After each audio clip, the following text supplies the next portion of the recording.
Oui, bonjour. Alors oui, j'ai la tâche de clôturer la session. Beaucoup de choses ont déjà été dites, donc je pense qu'en fait, si vous me permettez l'expression, il va plutôt s'agir de remettre une couche sur certains éléments qu'on a déjà abordés, et en particulier sur les questions d'appropriation et d'attachement que je vais développer. Alors bon, cette présentation, elle est intitulée, c'est l'intitulé en fait de ma thèse, hein, sur les usagers qui ont confronté à la restauration de la continuité écologique des cours d'eau, et ceci en Bretagne. Alors, évidemment, mon propos va être centré, hein, justement sur cette continuité écologique, mais la question des appropriations et des attachements, comme on l'a vu, concerne évidemment l'ensemble des travaux de restauration des cours d'eau. Alors c'est une thèse, hein, qui a été réalisée, donc j'ai dit à l'université Rennes 2, je l'ai dit tout à l'heure. On est parti d'un constat initial que des oppositions d'usagers se développaient sur les territoires qui étaient où se mettaient en place, hein, des projets de restauration de la continuité écologique. Et la thèse a visé, bon, simplement, en fait, si vous voulez, à répondre à un ensemble de questions qui sont présentées ici. Donc d'abord, qui s'opposait, qui s'oppose à ces projets. Et donc on a pu montrer, hein, qu'il y avait une très grande diversité finalement d'usagers qui s'opposaient, donc d'un aspect, si vous voulez, multisectoriel. Comment, donc quelle forme, au pluriel, hein, pouvait prendre la mobilisation de ces acteurs, de ces opposants. Et on a vu que finalement la forme associative était une forme privilégiée, mais ce n'est pas seulement le cas, hein, dans les conflits qu'il y a autour de la continuité écologique. C'est aussi le cas dans de nombreux et dans, je dirais, quasiment l'ensemble, hein, des conflits qu'il y a autour de l'aménagement en France et même à l'étranger. Ensuite, une autre question qui était le pourquoi, hein, finalement, c'est quand même l'aspect central. Pourquoi ces personnes-là, pourquoi ces usagers s'opposent ?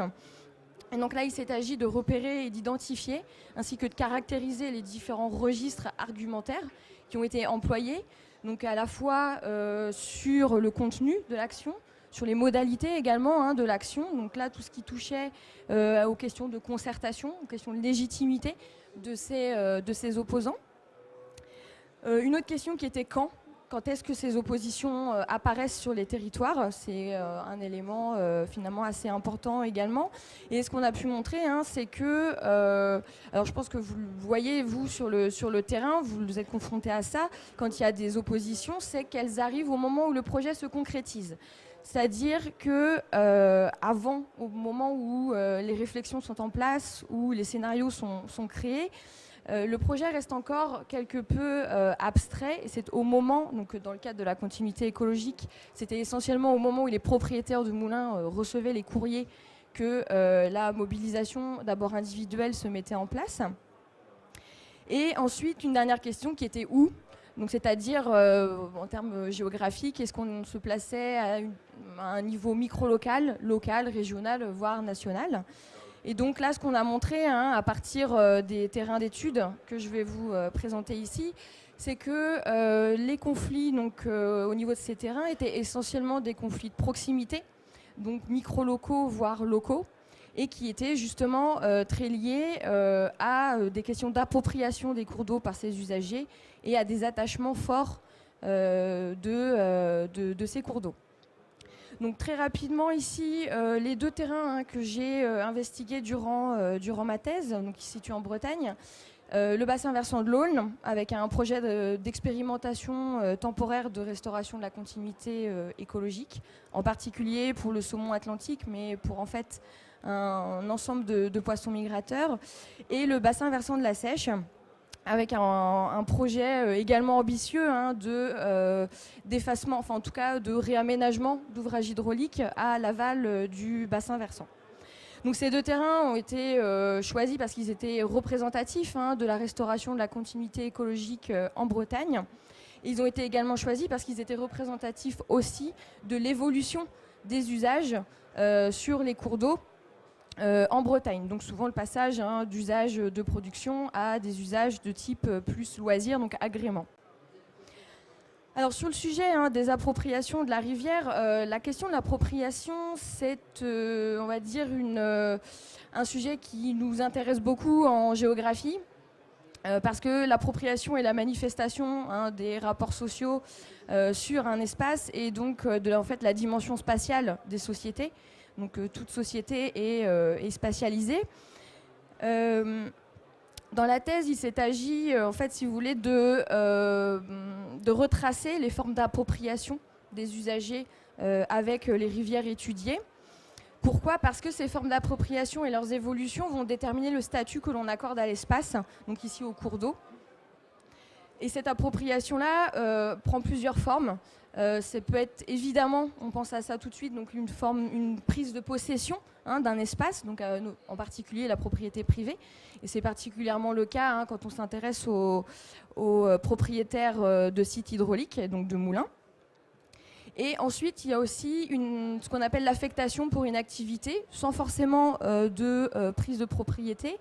Mais dans le cadre des usages, on peut prendre l'exemple de la pêche, qui est un exemple assez représentatif, où le développement des activités de pêche depuis le 19e siècle et jusqu'à aujourd'hui a conduit à une affectation de certains secteurs, de certains lieux à cette activité de pêche-là. Et ce qu'il faut noter sur la question des appropriations de la rivière, c'est qu'elles connaissent d'abord une évolution dans le temps, que je me suis attachée à étudier sur les deux territoires. Et ici, sur les deux photos, vous en avez l'exemple. Donc, avec d'abord, pour le cas de l'Aulne, un espace, un cours d'eau qui était réservé, dédié au transport commercial, donc avec une voie d'eau réservée à tout ce qui était batellerie, et puis un chemin de halage qui était fortement réglementé en termes de fréquentation et d'accès au cours d'eau, puisque étaient prioritaires les personnes qui faisaient du transport. Avec la disparition de cette activité, on a vu évidemment de nouveaux usages prendre la place de cette activité. Et ces nouveaux usages, donc on voit ici sur la photo, donc il y a un ensemble de vélos au second plan, donc c'est pour tout ce qui est randonnée. Alors ici c'est vélo, mais ça peut être évidemment pédestre également. Et au premier plan, vous voyez une voiture qui, en fait, qui symbolise l'activité de pêche, puisque le chemin de halage est assez emprunté par les pêcheurs pour se rendre sur leur lieu de pêche. Alors ce qu'on voit, c'est la multiplication en fait des usages, et donc un espace qui doit être partagé, avec à chaque fois, pour chaque activité, des appropriations différentes qui peuvent se recouper, donc se négocier, voire se confronter. D'où aussi les conflits d'usage qui peuvent se développer sur ces territoires-là. Ensuite, un deuxième élément sur la question de l'appropriation, c'est la question de sa concentration, la concentration des appropriations dans l'espace. Donc là, je vous ai indiqué 6 types d'activités, d'usages que l'on peut retrouver, qui se situent, pour ce cas de l'Aulne à nouveau, sur 2 biefs, donc 2 secteurs entre des barrages. Et donc c'est le secteur de l'Aulne qui apparaît comme où il y a le plus d'activités, le plus d'usages qui se concentrent. Or, c'est également un espace qui est concerné par l'expérimentation, donc par les ouvertures de ce qu'on appelle de pertuis, donc la restauration de la continuité écologique. Donc il y a une véritable problématique quand on s'intéresse au mode d'appropriation dans le temps et donc dans l'espace, c'est donc de réussir à porter un projet de restauration sur ces espaces qui sont multi-appropriés. Et cette multi-appropriation, qui est plus ou moins forte selon les usagers, est un levier très fort d'opposition, donc sur lequel il faut travailler quand on met en place les projets. Ensuite, un deuxième élément qui a été abordé tout à l'heure, c'est la question des attachements à la rivière et qui est liée en fait à la question de l'appropriation. Donc c'est la question du lien entre les usagers. Et dans le cadre de mon étude sur les conflits liés à la restauration de la continuité, évidemment, je me suis intéressée aux attachements des opposants. C'est ce qui m'a surtout intéressée. Et des attachements à la rivière aménagée. Mais c'est aussi valable en fait quand on se penche sur d'autres types de projets de restauration. On retrouve ces attachements à une rivière aménagée qui, comme ça a été dit tout à l'heure, est le modèle qui a été dominant pendant quand même plus d'un siècle. Et à partir des entretiens que j'ai menés, j'ai pu repérer 4 types en fait, d'attachements, plus ou moins marqués, parfois qui se recoupaient aussi au sein d'un même entretien.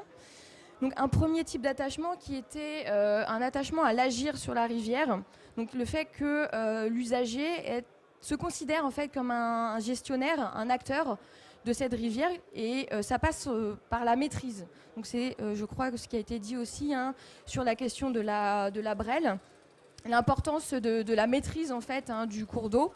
Et ça, c'est particulièrement présent chez les propriétaires d'ouvrages, mais également chez les pêcheurs, qui étaient donc engagés dans les associations et dans l'entretien des cours d'eau. Donc, je vous ai mis ici une citation d'un propriétaire du moulin qui dit « Moi, je veux bien la restauration de la continuité écologique, à condition que j'ai une vanne, c'est-à-dire que la continuité, je la règle et je la gère.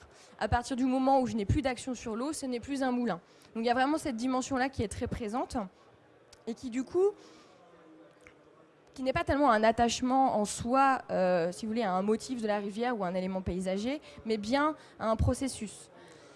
Ensuite, il y avait un deuxième attachement qui était très important également dans les discours, c'était l'attachement aux milieux créés, qui sont pour un ensemble d'usagers qui s'opposent, les garants des usages qu'ils ont eus tout au long de leur vie ou qui sont implantés depuis longtemps sur ces cours d'eau. Et à nouveau, c'est aussi pour ça d'ailleurs que dans les discours d'opposition, on retrouve des discours très marqués sur la volonté de sauvegarder des espèces de poissons blancs au détriment d'espèces très valorisées par justement les milieux scientifiques et techniques. Donc ce deuxième type d'attachement est en particulier présent chez les pêcheurs, qui utilisent en fait les milieux pour leur activité. Enfin, il y a un troisième type d'attachement qui est la vision d'une rivière comme lien social. Là, ici, la citation est assez intéressante puisque la personne me disait donc il y a des activités qui se sont développées donc autour de la sèche. Ici, on est dans le cadre de la sèche. Donc, ça participe aussi de la société. En tout cas, une vision de la société que nous, on a de dire que c'est le lien qui nous unit. Cette forme d'attachement, elle est souvent évoquée par les personnes en entretien dans le cadre d'une évocation justement d'un déclin de ce lien et d'un sentiment de perte. Ça a été évoqué d'une forme aussi de deuil qui apparaît dans les discours et la volonté dans l'opposition finalement de dire nous, on est attaché au lien ancien qui a été créé et cette restauration telle qu'elle est proposée, on la voit comme destructeur, comme une rupture du lien que nous, on a entre nous grâce à la rivière. Et enfin, il y a la question des paysages qui est intéressante, qui permet une ouverture en fait, à la vallée. Donc ça veut dire dépasser le simple cadre du cours d'eau, mais ouvrir à des questionnements sur l'ensemble du territoire de la vallée. Et là, évidemment, on a des évocations assez différentes selon les personnes, mais qui marquent un attachement et une familiarité très forte avec la rivière. Et à nouveau, cette question-là des attachements est importante puisque on le voit dans les entretiens et dans l'étude que j'ai pu mener que ce sont des leviers d'opposition très marqués. Donc pour conclure, je dirais que cette question de l'appropriation et d'attachement sont un pan de la connaissance des projets, servent de base, sont, si vous voulez, un des axes de ces projets. Et conduisent aussi à la reconnaissance des usagers comme des acteurs de ce territoire, parce que c'est souvent ce qui apparaît en entretien, des usagers alors, opposants qui font part, alors c'est leur opinion, c'est leur point de vue, moi je ne suis pas là pour juger évidemment, mais il y a ce retour-là d'une problématique en fait, de légitimité, de gens qui s'approprient et qui sont attachés, et donc des appropriations et des attachements qui ne sont pas reconnus forcément par les pouvoirs publics et par les porteurs de projets.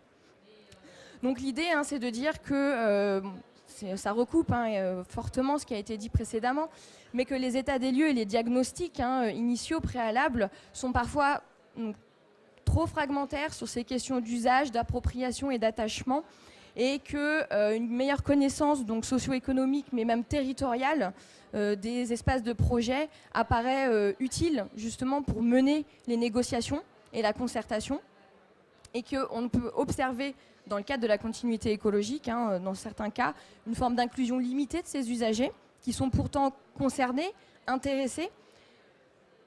Et donc il y a une forme d'inégalité, des légitimités à être acteur qu'on peut aussi observer avec des discours technico-scientifiques qui sont très marqués et qui se font parfois aussi au détriment de savoirs locaux. Alors évidemment, il y a la question de la vérité, des fondements des savoirs qui se posent, mais cette question doit être négociée, doit être mise sur la table, avec parfois une forme de disqualification de ces savoirs. Et finalement, ce que l'étude a aussi montré, c'est que l'adaptation locale des projets qui est nécessaire, et on le voit bien à travers les interventions précédentes, se confronte aussi à l'ambition réglementaire de la continuité écologique, et on observe un tiraillement de l'action publique autour de cette thématique-là. Et les dysfonctionnements qu'on peut observer quand on étudie les conflits, on étudie des dysfonctionnements. Finalement, ils sont plutôt systémiques, c'est-à-dire qu'ils sont pas liés à des incompétences des gestionnaires et des techniciens. C'est pas du tout ça le propos, mais de bien montrer que c'est d'une manière générale l'action publique qui doit être amenée à évoluer, qui doit évoluer pour également s'adapter en fait aux usagers, aux appropriations et puis aux attachements. Ce qui veut dire reconnaître aussi la part d'affectif dans la conduction des projets. Voilà, je vous remercie.